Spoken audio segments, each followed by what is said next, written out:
सूर्याष्टकम्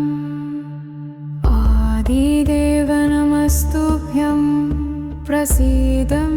मम भास्कर दिवाकर नमस्तुभ्यं प्रभाकर नमोऽस्तु ते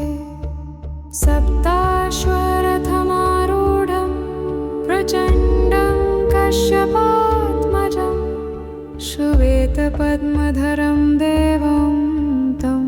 सूर्यं प्रणमाम्यहम् लोहितं रथमारूढं सर्वलोकपितामहं महापापहरं देवं तं सूर्यं प्रणमाम्यहम् त्रैगुण्यं च महाशूरं ब्रह्मविष्णुमहेश्वरं महापापहरं देवं तं सूर्यं प्रणमाम्यहम् बृंहितं तेजःपुञ्जं च वायुमाकाशमेव च प्रभुं च सर्वलोकानां तं सूर्यं प्रणमाम्यहम् बन्धुपुष्पसङ्काशं हारकुण्डलभूषितम् एकचक्रधरं देवं तं सूर्यं प्रणमाम्यहम् तं सूर्यं जगत्कर्तारं महातेजप्रदीपनं महापापहरं देवं तं सूर्यं प्रणमाम्यहम् तं सूर्यं जगत्तनतारं ज्ञानविज्ञानमोक्षदं महापापहरं देवं तं सूर्यं प्रणमाम्यहम् आदिदेव नमस्तुभ्यं प्रसीद मम भास्कर दिवाकर नमस्तुभ्यं प्रभाकर नमोऽस्तु ते सप्ताश्वरथमारूढं प्रचण्डं कश्यपात्मजं श्वेतपद्मधरं देवं तत्सूर्यं प्रणमाम्यहम् लोहितं रथमारूढं सर्वलोकपितामहं महापापहरं देवं तं सूर्यं प्रणमाम्यहम् त्रैगुण्यं च महाशूरं ब्रह्मविष्णुमहेश्वरं महापापहरं देवं तं सूर्यं प्रणमाम्यहम् बिन्हितं तेजःपुञ्जं च वायुमाकाशमेव च प्रभुं च सर्वलोकानां तं सूर्यं प्रणमाम्यहम्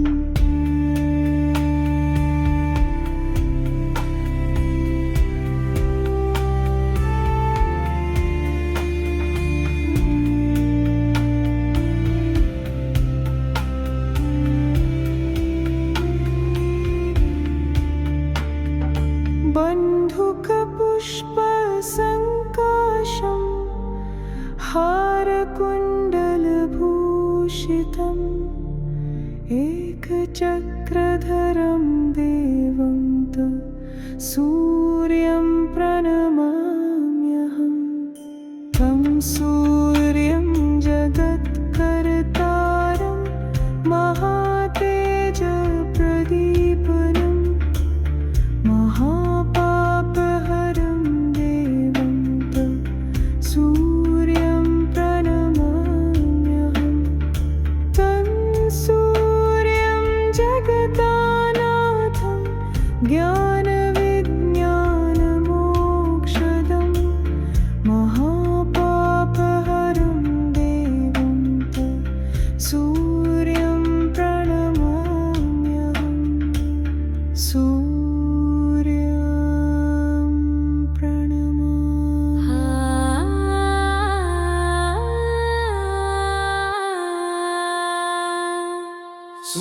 सूर्याष्टकम्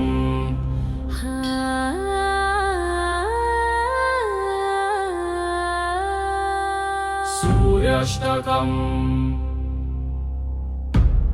आदिदेव नमस्तुभ्यं प्रसीद मम भास्कर दिवाकर नमस्तुभ्यं प्रभाकर नमोऽस्तु ते सप्ताश्वरथमारूढं प्रचण्डं कश्यपात्मजं श्वेतपद्मधरं देवं तं सूर्यं प्रणमाम्यहं लोहितं रथमारूढं सर्वलोकपितामहं महापापहरं देवं तं सूर्यं प्रणमाम्यहं त्रैगुण्यं च महाशूरं ब्रह्मविष्णुमहेश्वरं महापापहरं देवं तं सूर्यं प्रणमाम्यहम् ब्रह्मितं तेजपुञ्जं च वायुमाकाशमेव च प्रभुं च सर्वलोकानाथं सूर्यं प्रणमाम्यहं बन्धुकपुष्पसङ्काशं हारकुण्डलभूषितम् एकचक्रधरं देवं तं सूर्यं प्रणमाम्यहं तं सूर्यं जगत्कर्तारं महातेजप्रदीपनं महापापहर देवं तं सूर्यं प्रणमाम्यहं तं सूर्यं जगत्तानाथं ज्ञानविज्ञानमोक्षदं महापापहर देवं तं सूर्यं प्रणमाम्यहम्